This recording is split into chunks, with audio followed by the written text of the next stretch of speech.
Losing a relationship, a marriage, is very hard. It just was so shocking, and it's okay that you have a hard time dealing with everyday life. It says nothing about you. I hated the grieving process. I really struggled with, am I worth somebody just throwing me away? Early on, I turned on myself and I blamed myself. I have to be my biggest cheerleader. When everything else feels out of control, having just control over one thing really can make a huge difference.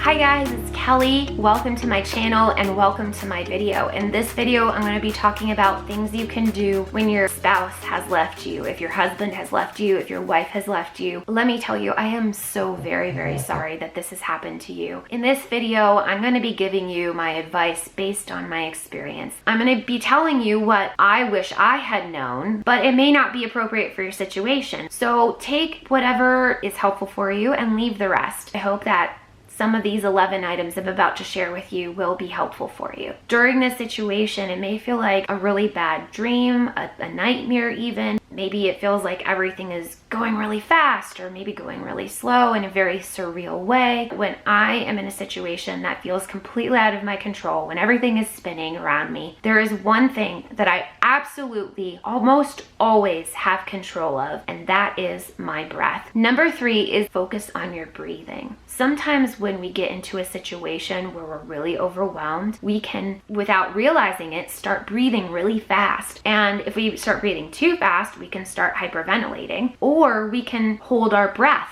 Either way, it's not good because our body isn't functioning optimally. We need that oxygen for our heart and our lungs, but our brain, if you're holding your breath, your brain is not getting the oxygen it needs, and then you can't make decisions that you need to. I found that when I am in control of my breathing, because I feel physically better, then I feel emotionally better as well. And when everything else feels out of control, having just control over one thing really can make a huge difference. Because I have control over something. A really quick basic on breathing that can help you feel more in control is to breathe in slowly through your nose, hold it for a short duration, and then breathe out through your mouth like you're blowing out a candle. Breathe in through your nose for 4 seconds, hold for 4 seconds, then breathe out through your mouth for 4 seconds. Increase the duration. The longer in duration that you go, the more calm your body is going to feel. That was my dog. He's demonstrating breathing. I love the Calm app, CALM. It's great for meditation and meditation breathing. Being in control of my breathing really does make a difference in how I feel. Number 4 is to be patient with yourself and to acknowledge your emotions. This is a really hard situation to go through. I think that it can be really easy to try to sweep these emotions under the rug because who wants to deal with painful emotions? Nobody. But what happens when we push those feelings under the rug is that they don't get dealt with. And actually, when we have to deal with them later on, because we always have to deal with our emotions later on, whether we want to or not, they're going to come up. They're usually harder to deal with later on. And so I think that it's important to be present in the grieving process because losing a relationship, a marriage, is very hard. It doesn't matter how long you have been married. It is a huge loss and it is something that you'll grieve. I hated the grieving process. I didn't try to stuff my feelings. What I did was I tried to run right through them. I'm like, okay, bye. See you later, pain. See you later, depression. See you later, anger. I'm just gonna go to acceptance and I'll be good. No, did not work that way. I really didn't want to deal with those emotions because it was painful.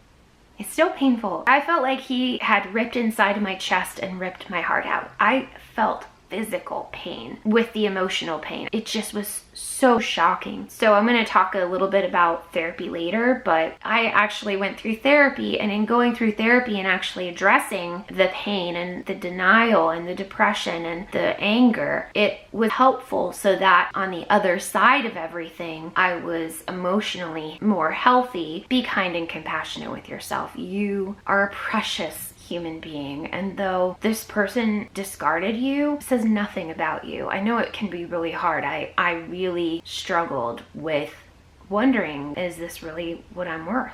Am I worth somebody just throwing me away and not really working on it? Being dishonest, is this what I'm worth? Do I deserve that?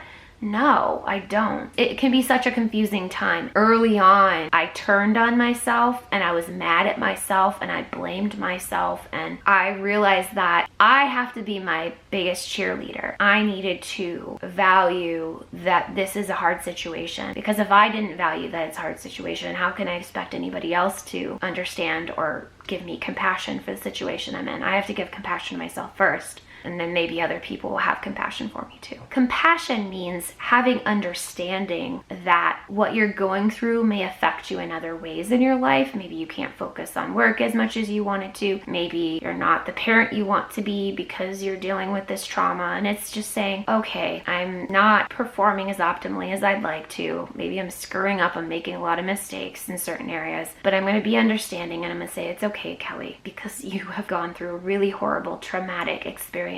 And it's okay.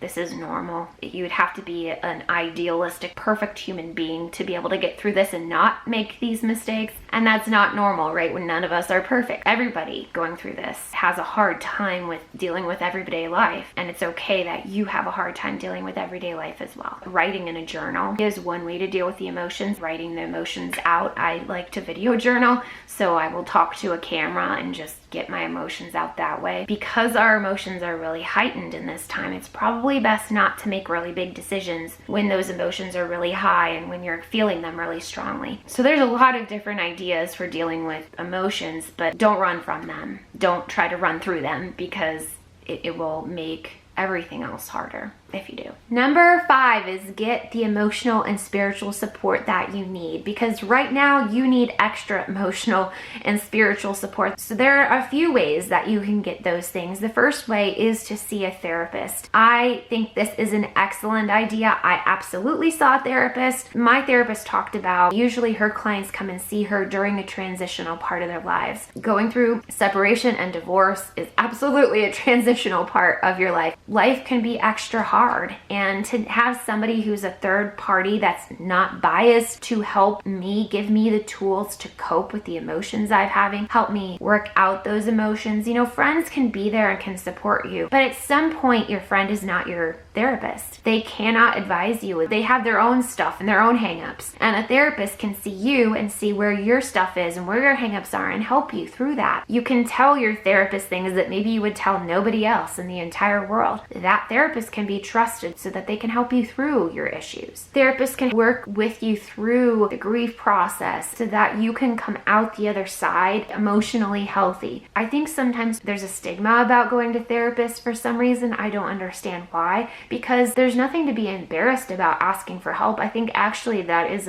a sign of strength, because nobody in this world knows it all. Nobody does. It's a sign of strength that we can say, you know what? I don't know how to get through this on my own, and I need help from somebody else to give me tools to get through this and to help me get through this so that I deal with it in a healthy way. For me, it's like, wow, phew, somebody else knows how to help me cope with this, because this feels way overwhelming for me. There's no shame. There's no embarrassment in seeing a therapist. There would be some times where I would, going into therapy, I go, I don't want to deal with this. I don't want to deal with my emotions. And then I would come out feeling stronger. And that's my hope for you. Social media has its pros and cons as far as getting emotional support, because there are groups on social media that are specific for these type of things: separation, divorce. Reddit has threads. I think that those types of group things can be really helpful. Post really vaguely about your situation. Be very careful and choosy about what group you might get into on Facebook. Be very careful when you're on those, that things aren't going to be taken out of the group. My attorney recommended that I not post on social media. I was not on YouTube for the entirety of my divorce, the separation. Sometimes things can get twisted. I think that you have to be really careful with social media. You can search online for divorce recovery groups in your area, and I think that connecting with the church is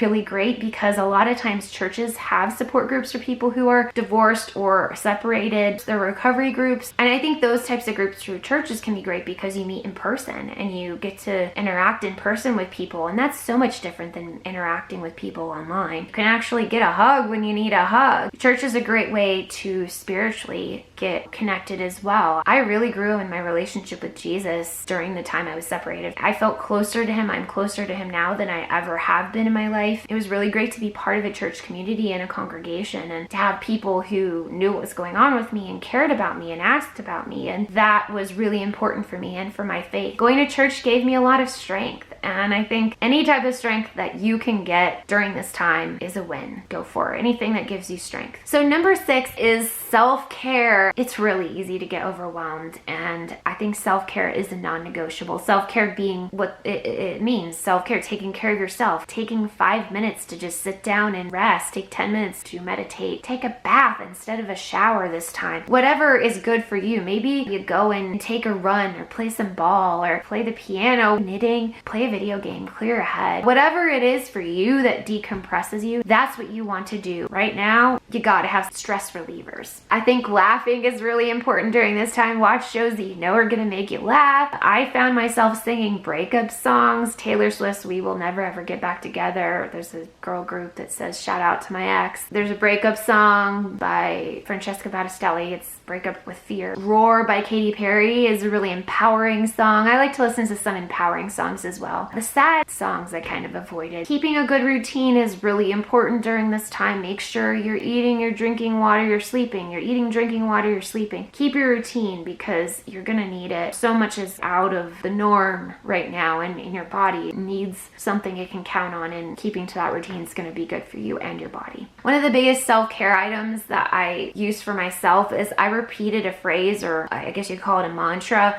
to myself, and it was 3 words: I will rise. I will rise. I said that to myself because I didn't feel like I was to that place where I was rising yet, but I wanted to be there, and it was really encouraging, and it kept me going. It kept me putting one foot in front of the other. It kept me just doing the next thing when life felt really overwhelming. I just said, okay, I'm just gonna do the next thing, and I'm gonna rise. I will rise. It's really easy to be overwhelmed in the whole divorce process about all of the things you have to do, and I would say just write a list of all the things that you have to do, and then take them one by one. Really say to yourself, okay, I'm gonna focus on this next thing. Just do the next thing, because it can be really overwhelming. If you think about everything you have to do, do the next thing. And if you have people who are willing to help you out with your list, delegate. Let other people help you. Again, going back to that reach out. Reach out, let people help you with the stuff on your list, because it can be hard. Thank you guys for watching this video. Make sure you reach out in the comments. Take care. Remember, you're not alone, and I'll see you in my next video. I love you guys. Bye. You can count on it.